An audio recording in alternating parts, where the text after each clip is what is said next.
Mister universe स्पर्धेत कांस्य पदक पटकावलं असलं तरी मी समाधानी नाही। पुढील वर्षी मिस्टर युनिव्हर्स किताब पटकावण्यासाठी आपण अधिक जोमानं मैदानात उतरू असं आशिष साखरकरनं म्हटलंय। त्याच्यासोबत आमचे प्रतिनिधी सुबोध मयुरे यांनी केलेली ही खास बातचीत। मुंबईत आपल्या घरच्या मैदानावर खेळताना मिस्टर युनिव्हर्स स्पर्धेत मुंबईच्या आशिष साखरकरनं कांस्य पदक पटकावलंय।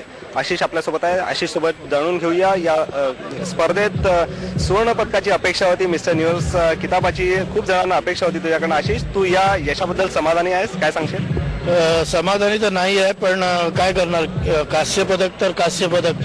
मिस्टर युनिव्हर्स सारख्या मोठ्या स्पर्धेमध्ये जिथे जगाचे सर्वोत्कृष्ट बॉडी बिल्डर्स आलेले आहेत आणि यावर्षी कॉम्पिटिशन बरीच टफ आहे। या स्पर्धेमध्ये, अशा स्पर्धेमध्ये ब्रॉन्झ मेडल मिळवणं काही सोपी गोष्ट नाही आहे। भरपूर तयारी केलेली होती आणि मला वाटतं 19-20 मध्ये गोल्ड मेडल गेलेलं आहे। नक्कीच पुढच्या वर्षीसाठी चांगली तयारी करीन आणि गोल्ड मेडल घेऊन चॅम्पियन ऑफ चॅम्पियन्स घ्यायचा प्रयत्न करीन मी।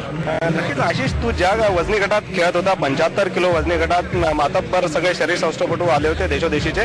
किती चॅलेंजिंग स्पर्धा होती, जसं तू म्हटलं की स्पर्धा सोपी नव्हती, पण तरी जेव्हा तू स्टेजवर उतरलास तेव्हा नेमका किती कॉन्फिडंट होता, किती तू आशावादी होतास?